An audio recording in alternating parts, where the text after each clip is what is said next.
Well, welcome back to Managerial Accounting. Happy Saturday. Looks like winter has returned. Purpose of this little briefing that I'm giving you on Saturday morning is to position you for a successful experience on exam number one. It's my hope and expectation that you all do well in the course. I'd like to see all my students succeed. And I don't believe in giving away answers, but I do believe that if you take out some of the suspense and take out some of the surprises, students have a higher probability of being well. So I do hope, and I'll keep track. I know there are 16 people in the class, and since I'm posting this to my YouTube, I know how many of you will access this. So I'm hoping that there are 16 folks that actually access this, because if you access what I'm about to this recording, and you reflect on what I'm going to say and take my advice, you'll probably do better.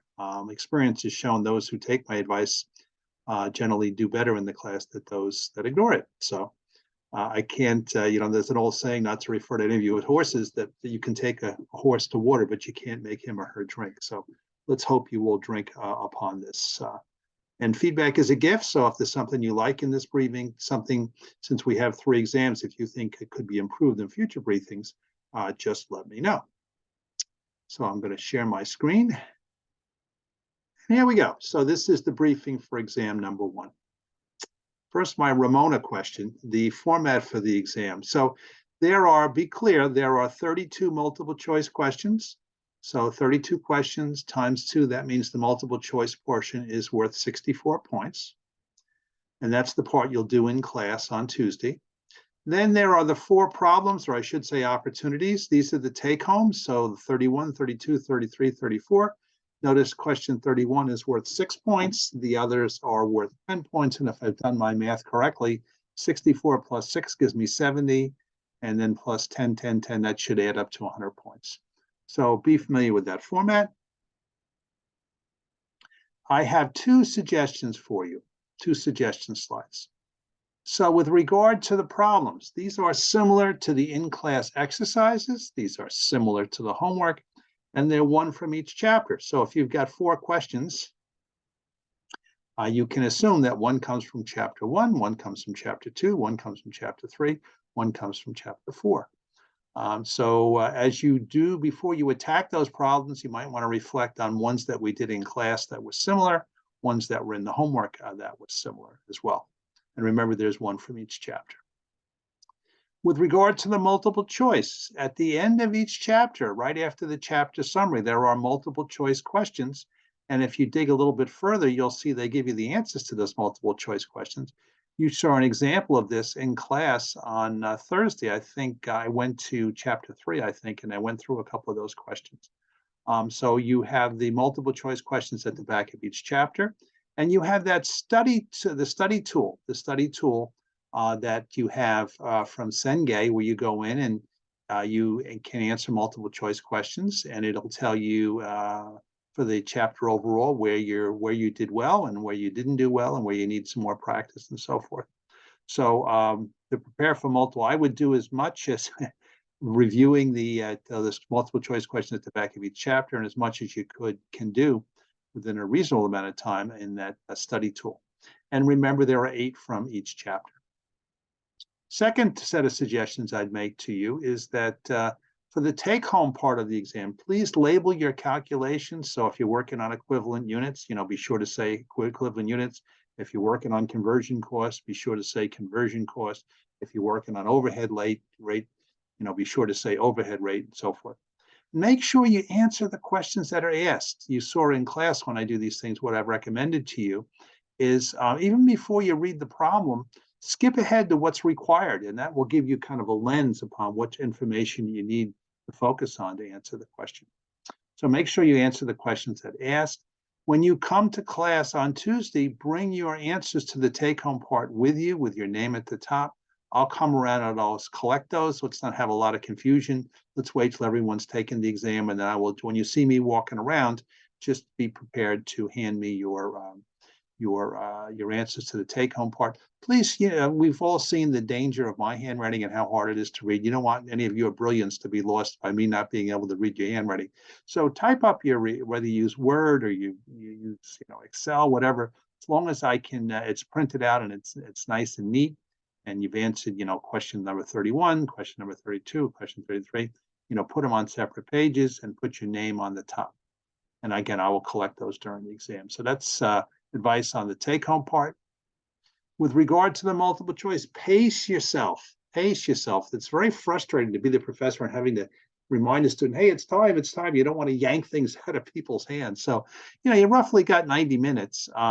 And the questions are of two types. There's the definitional type questions, which of the following is a component of overhead, that'll take you like 30 seconds. But then if I say, what is the equivalent units, or what is the value of the ending inventory, or what's the cost of goods transferred out of the department, considering both the conversion costs and the materials costs, that takes a little bit more time. So bear in mind that you're going to have both definitional type and you're going to have questions type. And most of the questions are from chapter 3 and chapter 4. Remember, chapter 3 is where we got into that whole discussion of equivalent units. And there's some significant calculations there. And that whole issue of, what you do with the beginning inventory, that's like 40% complete. What you do with the ending inventory, that's 60% complete. What do you do? We can assume if goods are ended, if materials are added at the beginning of the process, then you still have the conversion costs. So be prepared, whatever calculations you see in chapter 3 and whatever calculations you are going to saw in chapter 4, go under the assumption when you come into the exam, you'll have to do those calculations within a fairly short period of time. So you don't have time during the exam to, recalibrate and rediscover, how do you get equivalent units or how you get overhead rates to apply to products. You got to be familiar and geared up be able to do that. So be prepared to do some calculations. If there's 32 multiple choice questions, there's probably at least 7 or 8 ones with calculations, and they're primarily from chapter 3 and 4. And you figure you average about 3 minutes a question. And don't get bogged down. If you get stuck on a question, you say, geez, I'm drawing a blank on this, just kind of circle it and then do the rest of it and then come on back, because you are very good at reminding me when class is over, your little subtle reminders, backing up, closing your computers and so forth.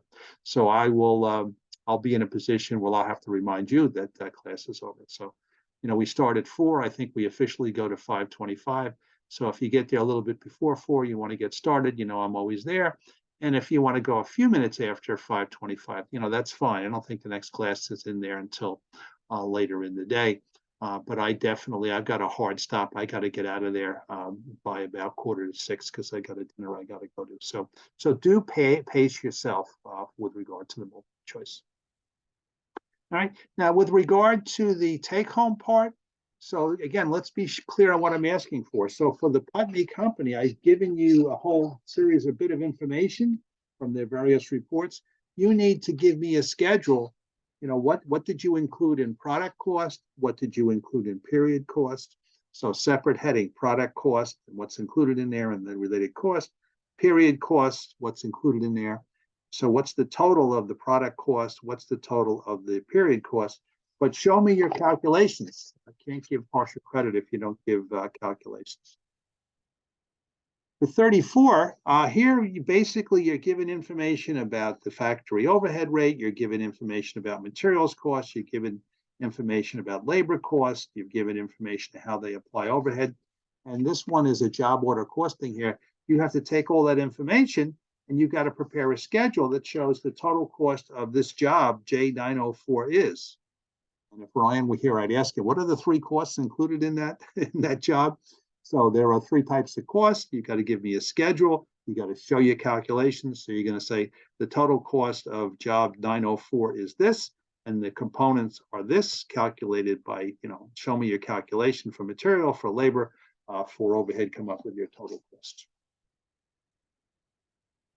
And then in 35, this is where, equivalent units, it was going to show up. It'll show up on the exam as well. So we give you information about the direct materials. We give you information about the direct materials cost, the materials cost. We also give you information about, how complete stuff is. And on the basis of that, what you've got to do is you've got to determine the cost of what is transferred out of this department, considering the materials and conversion costs. and what's in ending work in process, considering the materials and conversion costs. And here's where you get into that whole calculation of conversion costs, in terms in equivalent units, and also materials and equivalent units. Remember, equivalent units is work done during the period. So it's not the same thing as the number of units that have been entered into production. It's the equivalent work done during the period, what materials were added and what conversion costs were added. So that's a classic application of what we did in chapter 3. And at the end of the day, you got to show a neat schedule that showed, okay, this is the cost of goods completed and transferred out. And that completed and transferred out would include a combination of the materials cost and the conversion cost. Make sure that's in there. And here is the stuff that is still in ending inventory, considering both the materials cost and the conversion cost. And then the last one, 36, company manufactures both handbags and moccasins, and they give you information about how they allocate overhead. So it's the amount of overhead allocated to each product. So you're going to have to come up with the overhead rate. You're going to have to apply it to each of the products. And so I want to see the overhead rate per unit, how much is in each unit of handbags and how much is in each unit of moccasins. Going to have to come up with the unit overhead. Okay, so remember, you look at it, there's 4 questions. So that's chapter 1, Putney. Chase is chapter 2. Jolt Beverages is chapter 3. And Sawtooth Leather Company is chapter 4. All right, so I hope you found that briefing useful, and I look forward to seeing you on Tuesday. I recognize some of you will come in early. Please don't procrastinate on doing those problems. Those take home. You want to get them done sooner as opposed to later. And the day of the exam, remember there's 32 multiple choice. Please remember to pace yourself. Okay. Good luck, everybody, and enjoy your weekend. And I will see you on Tuesday afternoon. So long.